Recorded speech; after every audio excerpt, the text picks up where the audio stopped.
সদিচ্ছা। দেখতে গেলে 3 অক্ষরে তৈরি এই শব্দ, কিন্তু সমস্ত ত্রিলোক তার উপরেই আধারিত। আপনি এই সংসারে এসেছেন, তখন অবশ্যই শ্বাস নেবেন, কিন্তু তার বদলে আপনাকে কিছু তো দিতেই হবে। আপনার উপর নির্ভর করছে আপনি কি দেবেন। কি দেবেন এই সংসারকে, এই সমাজকে, নিজের পরিবারকে, আর তার বদলে কি নেবেন? যশ নাকি অপযশ?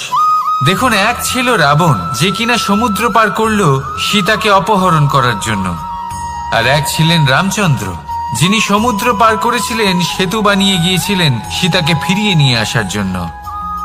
দুজনেই সমুদ্র পার করেছিলেন, শুধু পার্থক্য ছিল সদিচ্ছাকে বোঝার, লক্ষ্যের। অনেক মানুষের যাত্রা একরকম হতেই পারে, কিন্তু আনন্দ তখনই লাভ করবেন যখন লক্ষ্য শুভ হবে, মহান হবে। এই লক্ষ্য দিয়ে এই সংসারের কল্যাণ হবে এবং মানুষের সম্মান হবে। যদি আপনার সংকল্প উচিত হয়, তাহলে আপনার লক্ষ্য উচিতই হবে, নয়তো শুধুমাত্র বিনাশ হবে। আর উচিত এটাই হবে যে বিনাশের হাত থেকে যেন নিজেকে বাঁচানো যায়, কি বলেন? তাই জীবনে যে লক্ষ্য স্থির করছেন, মনে রাখবেন তা যেন শুভ লক্ষ্য হয়। যদি এরকম হয়, তাহলে আপনার যাত্রা, আপনার জীবন দুটোই শুভময় হবে। আসুন আর আমার সাথে ভালোবেসে বলুন, রাধা রাধা। কখনো কখনো মানুষ মনে করেন যে সে নিজেই সব থেকে বেশি শক্তিশালী, তিনি হলেন জ্ঞানী। দেখুন, এটা ভালো ব্যাপার যে আপনার মধ্যে শক্তি আছে, জ্ঞান আছে, আর এটা শুধু আপনার জন্য নয়, এই সমস্ত সমাজের জন্য, দেশের জন্য, সমগ্র পৃথিবীর জন্য অত্যন্ত আবশ্যক। কিন্তু এই কথাটাও বোঝা অত্যন্ত আবশ্যক যে এই জ্ঞান যেন কখনো অহংকার না হয়ে ওঠে। যখন মানুষের মধ্যে জ্ঞান থাকে, তখন সে রাম হয়ে ওঠে। রাম, যিনি সমুদ্রের বুকে সেতু বানিয়েছিলেন, বানর সেনার দ্বারা রাক্ষস রাজকে পরাজিত করেছিলেন, আর চিরকালের জন্য সবার কাছে আদর্শ হয়ে উঠেছিলেন। আর যদি মানুষের মনে অহংকার জন্মায়, তাহলে সে রাবণ হয়ে ওঠে। দেশে বিদেশে যতই খ্যাতি থাকুক না কেন, সে রাক্ষস হয়ে ওঠে, নিজের সাথে সাথে সমস্ত কুলের বিনাশ করে বসে। এবার জ্ঞান নাকি অহংকার? আপনার কি চাই সেই সিদ্ধান্ত আপনার, আর আপনার এই সিদ্ধান্তই নিশ্চিত করবে যে আপনার কর্ম কি হবে, আর আপনার এই কর্মই নিশ্চিত করে দেবে আপনার প্রারব্ধ কি হবে। তাহলে শুভ কর্ম করুন আর আমার সাথে ভালোবেসে বলুন, রাধা রাধা। আপনি কখনো পাখিদের দেখেছেন? যেভাবে মানুষ তার সন্তানকে জন্ম দেয়, পাখিরাও সন্তানদের জন্ম দেয়। আর যেই তার সন্তান এই সংসারে প্রবেশ করে, সেই পাখি তাকে আগলে রাখে, তার যত্ন করে, ওর জন্য বাসা বানায়, ওর জন্য দূর কোথাও থেকে খাবার নিয়ে আসে, নিজের ঠোঁট দিয়ে ওর মুখে খাবার খাইয়ে দেয়, সবকিছু করে। কিন্তু একটা কাজ পাখি করে, কিন্তু মানুষ কখনোই করে না। যখন পাখি মনে করে যে তার সন্তান বড় হয়ে গেছে, ওকে এবার ওরা শিখতে হবে, নিজেকেই আত্মরক্ষা শিখতে হবে, নিজের খাবার নিজেই খুঁজে আনতে হবে, তো সেই পাখি তার সন্তানকে বাসা থেকে বের করে দেয়। তারপর সেই পাখির সন্তান নিজে উড়তে শেখে, আত্মরক্ষা করতে শেখে, এবং আস্তে আস্তে সে আত্মনির্ভর হয়ে ওঠে। কিন্তু মানুষ কি তার সন্তানের সাথে এটাই করে? কখনোই নয়। মানুষ তার সন্তানকে নিজের সাথে বেঁধে রাখে, সব সময় তার লালন পালনের, তার দেখাশোনার ব্যবস্থা করে রাখে, আর এটাই ভাবেন যে আমি হলাম ওর পালনকর্তা, ওর খেয়াল রাখা তো আমার কর্তব্য। কিন্তু না, এই কাজ করতে করতে উনি আস্তে আস্তে নিজেরই সন্তানের শত্রু হয়ে ওঠেন, তার বিকাশের শত্রু হয়ে ওঠেন। তাই যখন সন্তান বড় হবে, তখন অবশ্যই ভালোবাসুন, কিন্তু পাখির মতো কঠোর হওয়াও প্রয়োজনীয়, তবেই তার বিকাশ হবে। ওকে নিজের কষ্ট নিজেকেই সহ্য করতে দিন, শিখতে দিন জীবনের অনুভূতি কেমন, তবেই তার বিকাশ হবে। নয়তো সেই সন্তান আজীবন আপনার জন্য বোঝা হয়ে থাকবে, আর আপনি তার বিকাশের পথে আজীবন বাধা হয়ে থাকবেন। আর আমার মনে হয় না আপনি সেটা চাইবেন, তাই তো? আসুন আমার সাথে ভালোবেসে বলুন, রাধা রাধা। রামধনু আমাদের সকলের প্রিয়। আকাশে এই 7 রং দেখে মন আনন্দে ভরে ওঠে। কিন্তু এই রামধনু প্রত্যেক দিন বা সবসময় দেখা যায় না, বর্ষার ঋতুতে দেখা যায়। যদি আপনি এই 7টি রং দেখতে চান, এর আনন্দ উপভোগ করতে চান, তাহলে বর্ষাকে সহ্য করতে হবে। সেই তীব্র বায়ু সহ্য করতে হবে যা বর্ষা ঋতুতে প্রবাহিত হয়। ঠিক সেভাবেই যদি জীবনে 7টি রঙের সুখ অনুভব করতে হয়, তাহলে সমস্যার বর্ষণও সহ্য করতেই হবে। তবেই তো সেটা লাভ করতে পারবেন। মনে রাখবেন, একটি ছোট্ট শিশু যখন তার খিদে পায়, তখন কিন্তু সে নিজে মাকে সেটা জানাতে পারে না, বলতেও পারে না।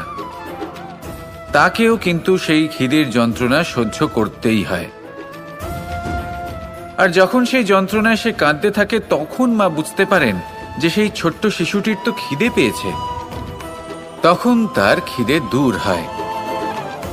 বসে থেকে এই সংসারে কোনো কিছুই লাভ করতে পারবেন না।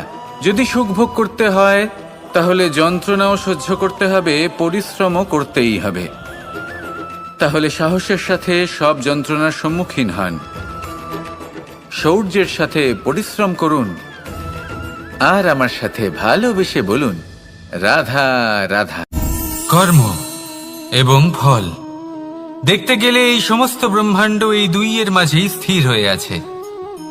মানুষজন কর্ম করেন ভালো ফল লাভের আশায়, আর ভালো ফল লাভের আশায় উনি এটাই ভুলে যান যে উনি যে কর্ম করছেন তা কি করছেন।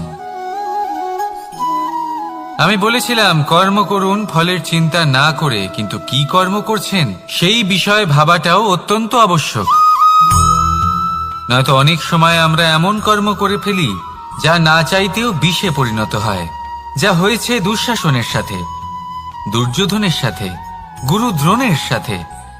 একজনের মানসিকতা উচিত ছিল না, একজনের বিবেক উচিত ছিল না, আরেকজন যে পক্ষ নির্বাচন করেছিলেন সেই পক্ষ উচিত ছিল না। আর যা কিছু ওনাদের সাথে হলো, আপনার আমার আমাদের সকলের সাথে তা হতে পারে।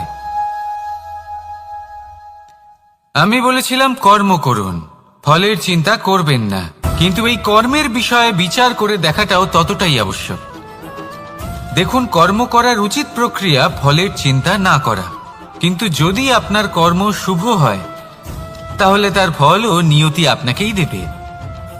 সর্বদা কর্ম করার সময় এটা ভাবুন যে আপনার এই কর্ম এই সংসারকে, এই সমাজকে, আপনার পরিবারকে, আপনার আশেপাশের মানুষজনকে কোন দিশায় নিয়ে যাবে। যদি এটা সবার জন্য মঙ্গলময় হয়, তাহলে কর্ম করতে থাকুন। আর হ্যাঁ, নিশ্চিত রূপে ফলের চিন্তা করবেন না। আসুন আমার সাথে ভালোবেসে বলুন, রাধা রাধা। পরিচয়। এই সংসারে প্রত্যেক ব্যক্তি নিজের পরিচিতি অর্জন করতে চান। পরিচিতি অর্থ এটা নয় যে আপনার নাম কি। পরিচিতির অর্থ হলো এটা যে প্রত্যেক ব্যক্তি এটাই চায় যে এই সংসার আমাকে চিনবে, জানবে, আর আমাকে সম্মান করবে। কিন্তু এই সব অর্জন করার পূর্বে এটা বুঝুন যে এই পরিচিতির আসল অর্থটা কি। যদি কোনো ব্যক্তি এটা বলেন এর পরিচয় হলো এটাই যে সে একজন ধনী পিতার পুত্র, তাহলে সেই পরিচিতি পুত্রের নয়, বরং তার পিতার। যদি কেউ এটা বলে যে সেই ব্যক্তির পরিচয় হলো সে খুব সুন্দর, তাহলে সেই পরিচয় হলো তার রূপের, সেই ব্যক্তির নয়। বাস্তবে পরিচয় কি? আপনার সান্নিধ্য লাভ করে কোনো ব্যক্তি কি অনুভব করতে পারে, তার কি ধরনের অনুভূতি হয়, আপনার পদ, আপনার সম্পত্তি, এই সব কিছুর ঊর্ধ্বে হলো আপনার আসল পরিচয়। যদি কোনো ব্যক্তি আপনাকে স্মরণ করেই প্রসন্ন হয়ে যান, তাহলে সেটাই হলো শ্রেষ্ঠ পরিচয়। তাই এই সংসারে নিজের শ্রেষ্ঠ পরিচয় গড়ে তুলুন, আর আমার সাথে ভালোবেসে বলুন, রাধা রাধা। বটবৃক্ষের বীজ সর্ষের দানার থেকেও ছোট হয়, কিন্তু যখন তা নিজের রূপ ধারণ করে তখন তা বিশাল বৃক্ষের আকার ধারণ করে, যা সহস্র বছর ধরে বেঁচে থাকে। ছায়া প্রদান করে, পাখিদের আশ্রয় প্রদান করে, আর দেয় পথচারীদের বিশ্রাম করার স্থান। কেন? কারণ সেই ছোট বীজ তা মাটির ভেতরে গিয়ে নিজের খোলস ত্যাগ করে। অন্ধকারে থাকে সে, যতই আলো আসুক না কেন, যতই বর্ষা আসুক না কেন, সব সহ্য করে। আর তারপরে একটা চারা গাছ অঙ্কুরিত হয়, তারপর ধীর গতিতে একটা বিশাল বৃক্ষতে পরিণত হয়। দেখুন, জীবনে কঠিন সময় আসে, এই জন্য নয় যে আপনি হার মেনে নেবেন, এই জন্য আসে যাতে আপনি ভবিষ্যৎ নির্মাণের জন্য নিজেকে তৈরি করতে পারেন। যদি কঠিন সময়ে আপনি ওই বীজের মতো দৃঢ় হয়ে থাকতে পারেন, তাহলে আপনিও একদিন সেই বিশাল বৃক্ষের মতো নিজের অস্তিত্ব গড়ে তুলতে পারবেন, যা সহস্র বছর পর্যন্ত মনে রাখা হবে। আসুন আমার সাথে ভালোবেসে বলুন, রাধা রাধা। এই ব্রহ্মাণ্ড কত বৃহৎ, তাই না? যার সম্মুখে এই পৃথিবীকেও একটা বিন্দুর মতো মনে হয়। আর এই পৃথিবীতে আমরা কে হই, আমাদের আকার কিরকম, আমাদের অস্তিত্বই বা কি? যখন আমরা এভাবে ভাবি তখন মনে হয় আমরা কিছুই নই। তা আমরা যখন কিছুই নই, তাহলে আমরা এত চিন্তা করি কেন? কি ভেবে ভয় পাই? কাকেই বা এত ভয় পাই? কে আমাদের মারতে পারে আর কেই বা আমাদের জন্ম দেবে? আত্মার আসলে না কখনো জন্ম হয় আর না কখনো মৃত্যু। আত্মা শুধুই শরীর বদল করে। আপনি, আমি, আমরা সকলে এই শরীর নয়, আমরা হলাম আত্মা, যা হলো পরম আত্মার পরম অঙ্গ। সেই জন্য মনে রাখবেন, বাইরের কোথাও দেখবেন না, নিজের অন্তরের গভীরে গিয়ে দেখুন, আত্মাকে উপলব্ধি করতে শিখুন। ক্লেশ, ভয়, চিন্তা, এই সব কিছুর থেকে নিজেকে দূরে রাখুন, তাহলেই উপলব্ধি করতে পারবেন পরমাত্মাকে। তাহলে আসুন আমার সাথে ভালোবেসে বলুন, রাধা রাধা। পরিবর্তন এই সংসারের শাশ্বত নিয়ম। কোনো রাজা নেই যিনি চিরকাল রাজা থাকেন, কোনো ধনী ব্যক্তি নেই যিনি চিরকাল ধনী থাকবেন। এই সংসারে সূর্যের স্থান নেওয়ার জন্য চন্দ্রিমার আগমন ঘটে। কোন স্থান যাকে পতিত বলা হয়েছিল, সেখানে মহল তৈরি হয়েছে। কোন স্থান যাকে আজ মলিন বলা হয়েছে, কাল সেখানে মন্দিরও স্থাপন হতে পারে। কোনো ঋতু চিরকালের জন্য থাকে না, কখনো সময় চিরকাল একরকম থাকে না। আজ যে আপনার কাছে রয়েছে, কাল অন্য কারোর ছিল। আজ যে আপনার কাছে রয়েছে, কাল তা অন্য কারোর কাছে চলে যাবে। আপনার সাথে কিছু থাকলে তা হলো আপনার কর্ম, কিন্তু সেই কর্মের পরিণামও আপনার নয়। আপনি শুধু কর্ম করুন, বাকি সবকিছুই পরিবর্তনশীল। কিন্তু সেই পরিবর্তনকে দেখে ভয় পাওয়ার প্রয়োজন নেই, তাকে স্বাগত জানান। যদি আপনি হাসি মুখে সেই পরিবর্তনকে স্বাগত জানান, তাহলে এই পরিবর্তনও হাসি মুখে আপনার সাথে থাকবে। আসুন আমার সাথে ভালোবেসে বলুন, রাধা রাধা। সঞ্চয়। মানুষের যখন থেকে বোধবুদ্ধি হয়, সঞ্চয় করতে আরম্ভ করে দেন। সঞ্চয় করতে থাকেন ভোজনের, সঞ্চয় অর্থের, সঞ্চয় শক্তির। নিজের জন্য করেন, নিজের পরিবারের জন্য করেন, নিজের স্ত্রীর জন্য করেন, সন্তানের জন্য করেন, সন্তানের সন্তানের জন্যও সঞ্চয় করেন। সঞ্চয় করার জন্য ওনার কাছে অনেক কারণ রয়েছে, কারণ উনি এটা ভাবেন যে এই সঞ্চিত শক্তির জন্য কেউ ওনার কোনো ক্ষতি করতে পারবে না। মানুষ ভুলে যান একটা গুরুত্বপূর্ণ কথা, এই সত্য, উনি এই সংসারে খালি হাতেই এসেছিলেন, আর এখান থেকে ওনাকে খালি হাতেই যেতে হবে। যা এখানকার তা এখানেই থেকে যাবে। আর যদি কিছু ওনার সাথে যায়, তা হলো ওনার কর্ম, আর কিচ্ছু নয়। তাই যদি কিছু অর্জন করতে চান, তাহলে শুভ কর্ম অর্জন করুন, আত্মশক্তি অর্জন করুন, কারণ পরলোকে এটাই হবে আপনার সম্পত্তি। তাহলে কি এটা আপনি অর্জন করতে চান না? আসুন আর আমার সাথে ভালোবেসে বলুন, রাধা রাধা। সদিচ্ছা। দেখতে গেলে 3 অক্ষরে তৈরি এই শব্দ, কিন্তু সমস্ত ত্রিলোক তার উপরেই আধারিত। আপনি এই সংসারে এসেছেন, তখন অবশ্যই শ্বাস নেবেন, কিন্তু তার বদলে আপনাকে কিছু তো দিতেই হবে। আপনার উপর নির্ভর করছে আপনি কি দেবেন। কি দেবেন এই সংসারকে, এই সমাজকে, নিজের পরিবারকে, আর তার বদলে কি নেবেন? যশ নাকি অপযশ? দেখুন, এক ছিল রাবণ, যে কিনা সমুদ্র পার করল সীতাকে অপহরণ করার জন্য, আর এক ছিলেন রামচন্দ্র, যিনি সমুদ্র পার করেছিলেন, সেতু বানিয়ে গিয়েছিলেন সীতাকে ফিরিয়ে নিয়ে আসার জন্য। দুজনেই সমুদ্র পার করেছিলেন, শুধু পার্থক্য ছিল সদিচ্ছাকে বোঝার লক্ষ্যের। অনেক মানুষের যাত্রা একরকম হতেই পারে, কিন্তু আনন্দ তখনই লাভ করবেন যখন লক্ষ্য শুভ হবে, মহান হবে। এই লক্ষ্য দিয়ে এই সংসারের কল্যাণ হবে এবং মানুষের সম্মান হবে।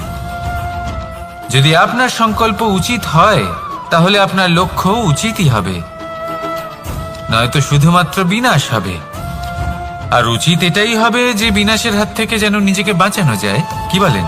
তাই জীবনে যে লক্ষ্য স্থির করছেন, মনে রাখবেন তা যেন শুভ লক্ষ্য হয়। যদি এরকম হয়, তাহলে আপনার যাত্রা, আপনার জীবন দুটোই শুভময় হবে। আসুন আর আমার সাথে ভালোবেসে বলুন, রাধা রাধা। সুরক্ষা। এই সুরক্ষা আসলে কি? এটা কি কোনো কবচ, নাকি কোনো সীমা? এই সুরক্ষা আসলে অন্য কিছু।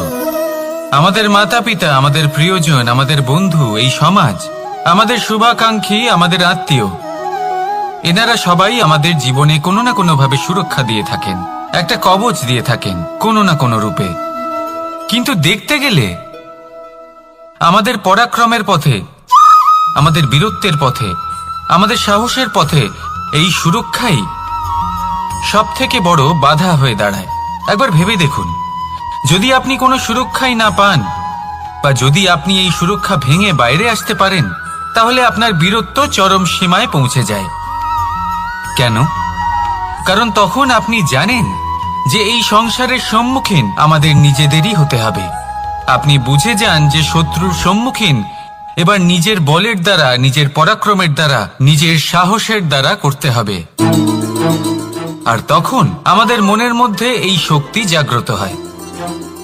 এই শক্তি অন্তরেই বসবাস করে, শুধু এটা চিনে নিতে হবে, একে জাগ্রত করতে হবে। আর এটা সুরক্ষা ভেঙে যাওয়ার পরেই সম্ভব হয়। আর যারা নিজের শক্তি সম্পর্কে জানেন, যিনি নিজেই জানেন তিনি কতটা শক্তিশালী, তিনি নিজেই নিজের সুরক্ষা কবচ চিরকালের মতো ভেঙে ফেলে দেন, ঠিক কর্ণের মতো। আর তারপরে দেখুন, আপনার পরাজয় হোক বা বিজয়ী হোক না কেন, সেটাই অনেক বড় হয়, সেটাই প্রশস্ত হয়ে থাকে। সেই জন্য ত্যাগ করুন নিজের ভয়কে, নিজের আশেপাশের এই সুরক্ষা চক্রকে ভেঙে ফেলুন, আর সম্মুখীন হন এই সংসারের নিজের শত্রু সম্মুখীন হন। পরাক্রমের এই অঙ্কুর, তা অঙ্কুরিত হওয়ার জন্য বীজের উপরের এই কবচ, এটা ভেঙে যাওয়া অতি আবশ্যক। আসুন আমার সাথে ভালোবেসে বলুন, রাধা রাধা। যখন আমরা হাঁটতে থাকি আর আমাদের পায়ে কাঁটা বিঁধে যায়, তখন মুখ দিয়ে আহ বেরিয়ে আসে, কান্না চলে আসে, আর অনেক সময় অভিশাপও বেরিয়ে আসে। কিন্তু আমরা কি কখনো এটা এইভাবে দেখেছি, এইভাবে ভেবেছি যে আমরা যে পথে চলেছি সেই পথে কাঁটা বিঁধেছে, নাকি আমরা সেই পথ নির্বাচন করেছি যাতে শুধুই কাঁটা রয়েছে? নাকি আমরা এভাবে ভেবে দেখেছি যে এই কাঁটা আমাদের কষ্ট দিতে এসেছে, নাকি এটা আমরাই বিছিয়ে রেখেছিলাম? সাবধান থাকা উচিত ছিল, কারণ কাঁটা বিঁধলে যন্ত্রণা হবে, চিৎকার করে ফেলতে পারি, মুখ থেকে অভিশাপও বেরিয়ে আসতে পারে। কিন্তু এই অভিশাপ শুধুমাত্র আমাদের তরফ থেকে অভিশাপ হয়, সামনের ব্যক্তিটির উপরও নির্ভর করে। এবার সেই ব্যক্তি যদি এমন হয় যে ফুল আর কাঁটা এই দুই সমানভাবে গ্রহণ করতে পারে, তার কাছে অভিশাপও বরদানে পরিণত হয়। শেষ পর্যন্ত ব্যাপারটা দাঁড়ায় ভাবনা, চিন্তা, দৃষ্টিভঙ্গির ওপর। কারণ আপনার এই ভাবনাই সত্যি হয়ে সামনে আসে। সেই জন্য এই ভাবনা, চিন্তা, মানসিকতাকে গুরুত্ব সহকারে দেখবেন। এই বিবেচনা নিয়ে বিবেচনা করতে শিখুন। আমার কথার অর্থ হলো যে জীবনে যখন এরকম কিছু একটা ঘটবে, তখন ভেবে দেখুন যে এরকম কেন হলো, আপনি কি এমন কোনো কর্ম করেছিলেন যার কর্মফল এটা? এমন কোনো কাজ যা অনুচিত ছিল, অসত্য ছিল, যা অভদ্রতার কারণ ছিল? ভেবে দেখা প্রয়োজন। দেখুন, ইচ্ছে হলো আপনার যে আপনি কি করতে চান, ভাবনা আপনার, সত্য আপনার, জীবন আপনার, সিদ্ধান্ত আপনার। আসুন আর আমার সাথে ভালোবেসে বলুন, রাধা রাধা। সময়, এই সময় আসলে কি? এই সময় একটা সরল রেখা তো কখনোই নয়। সময় হলো একটা চক্র, যেখানে এর আদি সেখানেই হলো এর অন্ত, আর যেখানে তা শেষ হয় সেখান থেকেই তার শুরু হয়। এই সময় একটা অত্যন্ত বিচিত্র চিন্তা, বিচিত্র ভাবনা, একটা বিচিত্র বস্তু যা কেউ বুঝতে পারেন না। এই সময়ের লীলা, এর কোনো প্রমাণ নেই, কোনো জ্ঞান নেই, কোনো পরিমাপ নেই। শুধু এটুকু আমরা জানতে পারি, যেখানে শেষ হবে সেখান থেকে একটা নতুন সূচনাও হবে। যা আজ আপনার কাছে আছে, কাল অন্য কারোর কাছে যাবে, তারপরে তার কাছ থেকেও অন্য কারোর কাছে যাবে, তারপরে তার থেকেও ছিনিয়ে নেওয়া হবে। এই নিয়তির একজনের কাছ থেকে অন্যজনের কাছে আদান প্রদানের এই সময় হলো আপনার সময়। এই সময়ের সদ্ব্যবহার করুন, এই সময়কে বাঁচুন। আপনাকে শুধু এটাই সুনিশ্চিত করতে হবে যে আপনি কোন পক্ষে আছেন। আর সত্যি বলতে কি, আপনার জীবনের পরিণাম নির্ভর করে আপনার নির্বাচনের ওপর। আপনি কোন পক্ষ নির্বাচন করছেন। তাহলে মনে রাখবেন, জীবনে সেই পক্ষই নির্বাচন করবেন যা চয়ন করার পরে আপনি সুখ অনুভব করবেন, আপনি সন্তোষ লাভ করবেন, প্রসন্নতা লাভ করবেন। আর আমি এটাই সুনিশ্চিত করব যে এই পক্ষ যেন শান্তির পক্ষ হয়, এই পক্ষই যেন প্রেমের পক্ষ হয়। তাহলে চিন্তা করবেন না, আর আসুন আমার সাথে ভালোবেসে বলুন, রাধা রাধা। দৃষ্টি আর দৃষ্টিভঙ্গি, এই সমগ্র লীলা হলো এই দুইয়ের। বিচিত্র হতে পারে, কিন্তু এটাই সত্যি। এবার আপনাকে একটা উদাহরণ দিয়ে বোঝাই।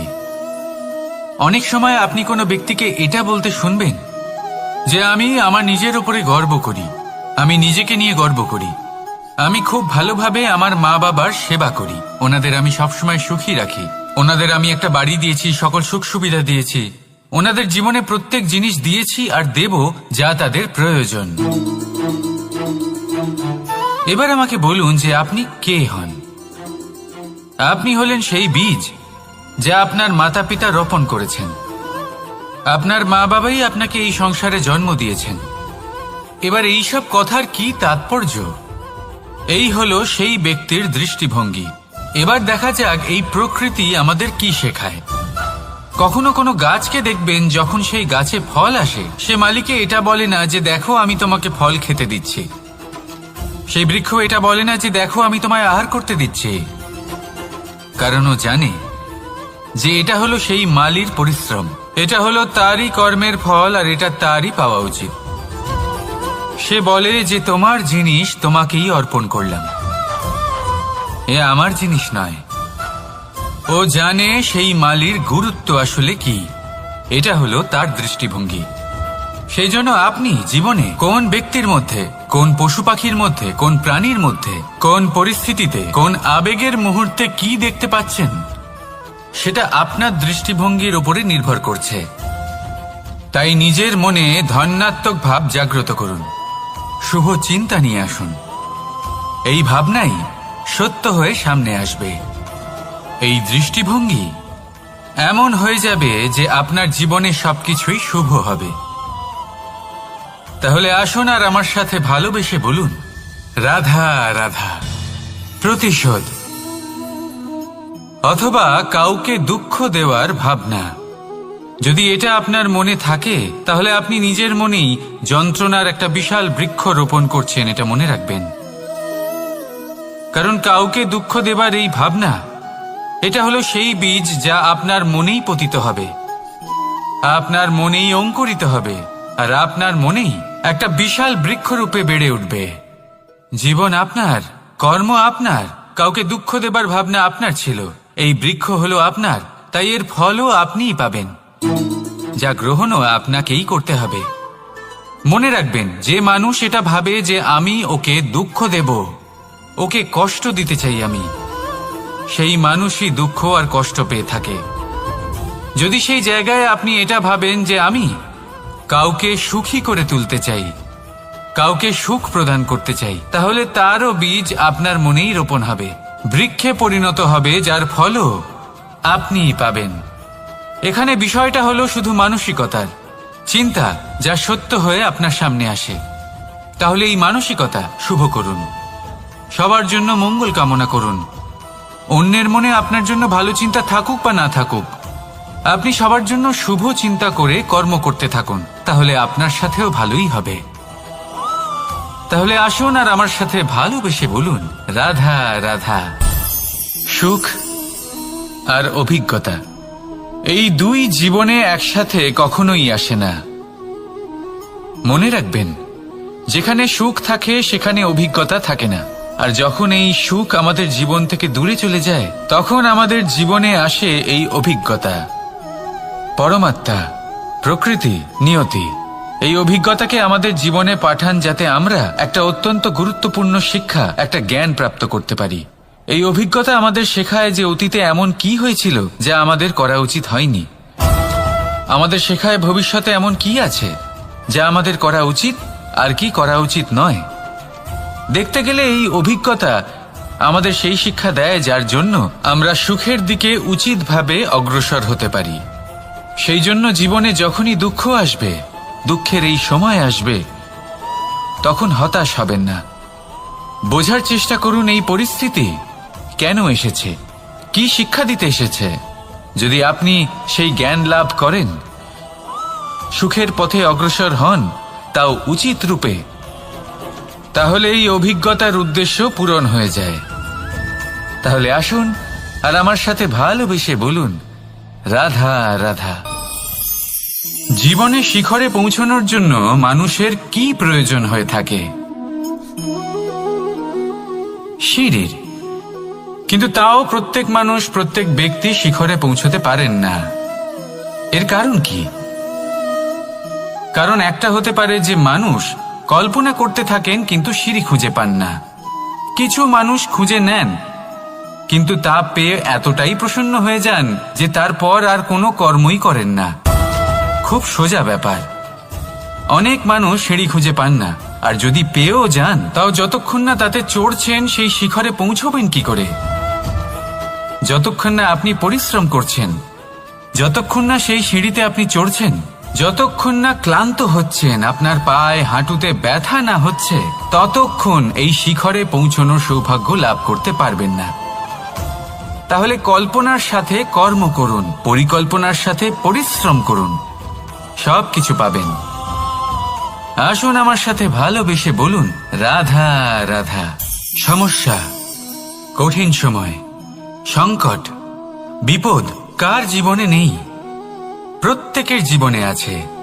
কিন্তু আমাকে একটা কথা বলুন, যদি নৌকায় ঢেউকে ভয় পেতে শুরু করে, তাহলে সাগর পার করবে কে? কখনো কোনো ছোট্ট পিঁপড়েকে দেখেছেন, যে আকারে হয়তো ছোট হতে পারে কিন্তু বড় শিক্ষা দিয়ে যায়? কিন্তু আমরা শিখি না। এবার দেখুন একটা পিঁপড়েকে, যে ভোজনের খোঁজে বাইরে বের হয়, একটা ছোট্ট দানা তুলে নেয়। ছোট দানা তোলে কারণ তার থেকে বেশি সে তুলতেই পারবে না। সে দানা নিয়ে চলতে শুরু করে, কোনো দেওয়ালে উঠে পড়ে, আবার পড়েও যায়। সেই দানা দূরে কোথাও একটা পড়ে যায়, তা আবার খোঁজে, তুলে নেয়, আবার চলতে থাকে।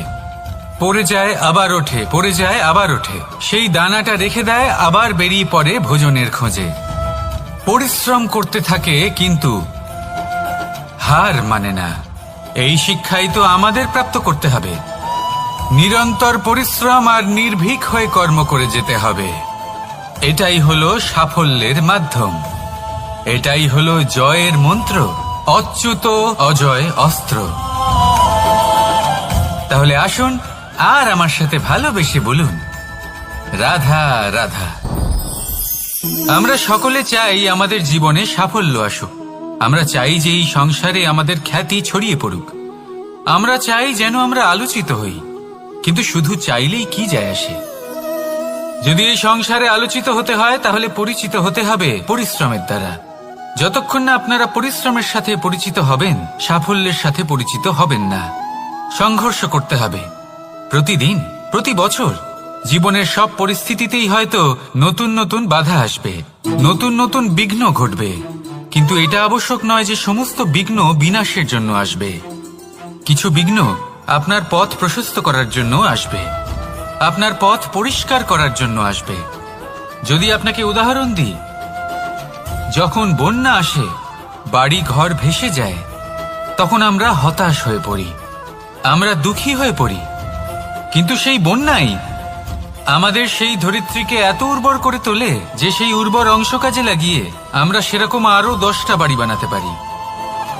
তাহলে ধন্যাত্মক থাকুন আর যে কোনো সংঘর্ষের জন্য প্রস্তুত থাকুন। জীবনে অনেক দূর যেতে পারবেন। তাহলে আসুন আমার সাথে ভালোবেসে বলুন, রাধা রাধা। জীবনে কখনো কখনো আমরা সেই পরিস্থিতিতে ফেসে যাই যখন আমাদের মনে হয় যে আমাদের নতুন কিছু একটা করতে হবে, কিন্তু আমরা করতে পারি না। কারণ কোথাও না কোথাও আমরা রীতির দ্বারা আবদ্ধ, আর আমরা সেই রীতি ভাঙতে চাই না। কেবল একটাই প্রশ্ন আসে মনে, আশেপাশের মানুষ কি বলবে, আশেপাশের মানুষ কি ভাববে। আপনাকে একটা প্রশ্ন করি, কারা এই মানুষজন? আপনার জন্মের সময় এই মানুষজন কোথায় ছিলেন? যখন আপনি কোনো সমস্যায় পড়েন তখন এই মানুষজন কোথায় থাকেন? এগিয়ে এসে কি আপনাকে সাহায্য করেন, নাকি সেই সমস্যার সমাধান আপনি নিজেই করেন? এইসব মানুষজনের চিন্তা ত্যাগ করুন যদি আপনি জীবনে বাঁচতে চান। ভেবে দেখুন জীবনে কি কি শুভ আছে আর কি কি শুভ করতে পারেন। যদি তা স্রোতের বিপরীতে হয় তাহলে সংঘর্ষ করুন, কিন্তু এইসব মানুষজনের কথা ভাববেন না। ভেবে দেখুন জীবনে আপনি কি কি শুভ কাজ করতে পারেন। এটা ভাবুন যে আপনি কখনো এমন কোনো কাজ করে ফেলেননি তো যার জন্য কারোর হৃদয় আহত হয়েছে। শুভর দিকে নিজের চিন্তা কেন্দ্রীভূত করুন, আপনার জীবনে সব কিছু শুভই হবে। তাহলে আসুন আমার সাথে ভালোবেসে বলুন, রাধা রাধা। আজকাল আপনি দেখে থাকবেন যে মা বাবা শুধুমাত্র সন্তানকে ভালোবাসেন তা নয়, তাদের মোহেও জড়িয়ে পড়েন। বিদ্যালয় যখন পাঠান তখন সমস্ত সুযোগ সুবিধা দিয়েই পাঠান। চেষ্টা করেন যে সবসময় যেন সন্তান তাদের চোখের সামনেই থাকে। কিন্তু ভুলে যান এক অত্যন্ত গুরুত্বপূর্ণ কথা, যে সন্তানকে এক নতুন দৃষ্টিভঙ্গি দেওয়াই হলো ওনাদের কর্তব্য। সেই জন্য পুরাতনকালে শিষ্যদের গুরুকুলে পাঠানো হতো, বাড়ির থেকে দূরে। কারণ বাড়ি ছেড়ে যাওয়া এক সন্তানের জন্য, এক শিষ্যের জন্য অত্যন্ত শুভ লক্ষণ হয়। যখন সে বাড়ির থেকে দূরে, যখন আমরা হাঁটতে থাকি আর আমাদের পায়ে কাঁটা বিঁধে যায়, তখন মুখ দিয়ে আহ বেরিয়ে আসে, কান্না চলে আসে, আর অনেক সময় অভিশাপও বেরিয়ে আসে। কিন্তু আমরা কি কখনো এটা এইভাবে দেখেছি, এইভাবে ভেবেছি যে আমরা যে পথে চলেছি সেই পথে কাঁটা বিঁধেছে, নাকি আমরা সেই পথ নির্বাচন করেছি যাতে শুধুই কাঁটা রয়েছে? নাকি আমরা এভাবে ভেবে দেখেছি যে এই কাঁটা আমাদের কষ্ট দিতে এসেছে, নাকি এটা আমরাই বিছিয়ে রেখেছিলাম? সাবধান থাকা উচিত ছিল, কারণ কাঁটা বিঁধলে যন্ত্রণা হবে, চিৎকার করে ফেলতে পারি, মুখ থেকে অভিশাপও বেরিয়ে আসতে পারে। কিন্তু এই অভিশাপ শুধুমাত্র আমাদের তরফ থেকে অভিশাপ হয়, সামনের ব্যক্তিটির ওপরও নির্ভর করে। এবার সেই ব্যক্তি যদি এমন হয় যে ফুল আর কাঁটা এই দুই সমানভাবে গ্রহণ করতে পারে, তার কাছে অভিশাপও বরদানে পরিণত হয়। শেষ পর্যন্ত ব্যাপারটা দাঁড়ায় ভাবনা, চিন্তা, দৃষ্টিভঙ্গির ওপর। কারণ আপনার এই ভাবনাই সত্যি হয়ে সামনে আসে। সেই জন্য এই ভাবনা, চিন্তা, মানসিকতাকে গুরুত্ব সহকারে দেখবেন। এই বিবেচনা নিয়ে বিবেচনা করতে শিখুন। আমার কথার অর্থ হলো যে জীবনে যখন এরকম কিছু একটা ঘটবে তখন ভেবে দেখুন যে এরকম কেন হলো। আপনি কি এমন কোনো কর্ম করেছিলেন যার কর্মফল এটা? এমন কোনো কাজ যা অনুচিত ছিল, অসত্য ছিল, যা অভদ্রতার কারণ ছিল? ভেবে দেখা প্রয়োজন।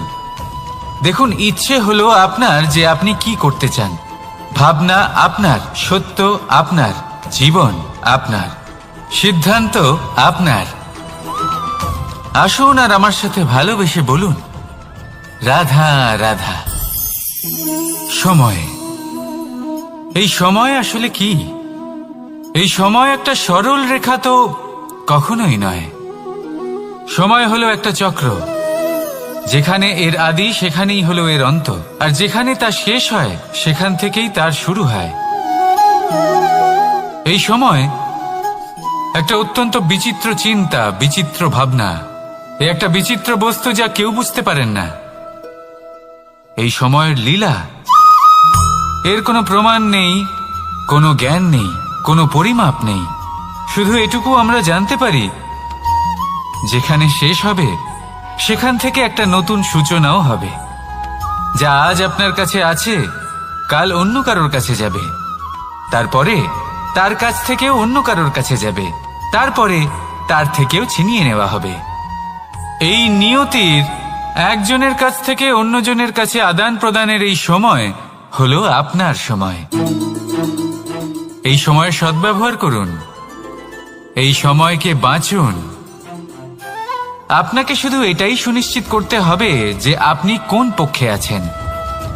আর সত্যি বলতে কি, আপনার জীবনের পরিণাম নির্ভর করে আপনার নির্বাচনের ওপর। আপনি কোন পক্ষ নির্বাচন করছেন। তাহলে মনে রাখবেন, জীবনে সেই পক্ষই নির্বাচন করবেন যা চয়ন করার পরে আপনি সুখ অনুভব করবেন, আপনি সন্তোষ লাভ করবেন, প্রসন্নতা লাভ করবেন। আর আমি এটাই সুনিশ্চিত করব যে এই পক্ষ যেন শান্তির পক্ষ হয়, এই পক্ষই যেন প্রেমের পক্ষ হয়। তাহলে চিন্তা করবেন না, আর আসুন আমার সাথে ভালোবেসে বলুন, রাধা রাধা। দৃষ্টি আর দৃষ্টিভঙ্গি, এই সমগ্র লীলা হলো এই দুইয়ের। বিচিত্র হতে পারে, কিন্তু এটাই সত্যি। এবার আপনাকে একটা উদাহরণ দিয়ে বোঝাই। অনেক সময় আপনি কোনো ব্যক্তিকে এটা বলতে শুনবেন যে আমি আমার নিজের উপরে গর্ব করি, আমি নিজেকে নিয়ে গর্ব করি, আমি খুব ভালোভাবে আমার মা বাবার সেবা করি, ওনাদের আমি সবসময় সুখী রাখি, ওনাদের আমি একটা বাড়ি দিয়েছি, সকল সুখ সুবিধা দিয়েছি, ওনাদের জীবনে প্রত্যেক জিনিস দিয়েছি আর দেব যা তাদের প্রয়োজন। এবার আমাকে বলুন যে আপনি কে হন। আপনি হলেন সেই বীজ যা আপনার মাতা পিতা রোপণ করেছেন। আপনার মা বাবাই আপনাকে এই সংসারে জন্ম দিয়েছেন। এবার এইসব কথার কি তাৎপর্য? এই হলো সেই ব্যক্তির দৃষ্টিভঙ্গি। এবার দেখা যাক এই প্রকৃতি আমাদের কি শেখায়। কখনো কোনো গাছকে দেখবেন, যখন সেই গাছে ফল আসে, সে মালিকে এটা বলে না যে দেখো আমি তোমাকে ফল খেতে দিচ্ছি। সেই বৃক্ষ এটা বলে না যে দেখো আমি তোমায় আহার করতে দিচ্ছি, কারণ ও জানে যে এটা হলো সেই মালির পরিশ্রম, এটা হলো তারই কর্মের ফল, আর এটা তারই পাওয়া উচিত। সে বলে যে তোমার জিনিস তোমাকেই অর্পণ করলাম, এ আমার জিনিস নয়। ও জানে সেই মালির গুরুত্ব আসলে কি। এটা হলো তার দৃষ্টিভঙ্গি। সেই জন্য আপনি জীবনে কোন ব্যক্তির মধ্যে, কোন পশু পাখির মধ্যে, কোন প্রাণীর মধ্যে, কোন পরিস্থিতিতে, কোন আবেগের মুহূর্তে কি দেখতে পাচ্ছেন, সেটা আপনার দৃষ্টিভঙ্গির উপরে নির্ভর করছে। তাই নিজের মনে ধন্যাত্মক ভাব জাগ্রত করুন, শুভ চিন্তা নিয়ে আসুন। এই ভাবনাই সত্য হয়ে সামনে আসবে। এই দৃষ্টিভঙ্গি এমন হয়ে যাবে যে আপনার জীবনে সবকিছুই শুভ হবে। তাহলে আসুন আর আমার সাথে ভালোবেসে বলুন, রাধা রাধা।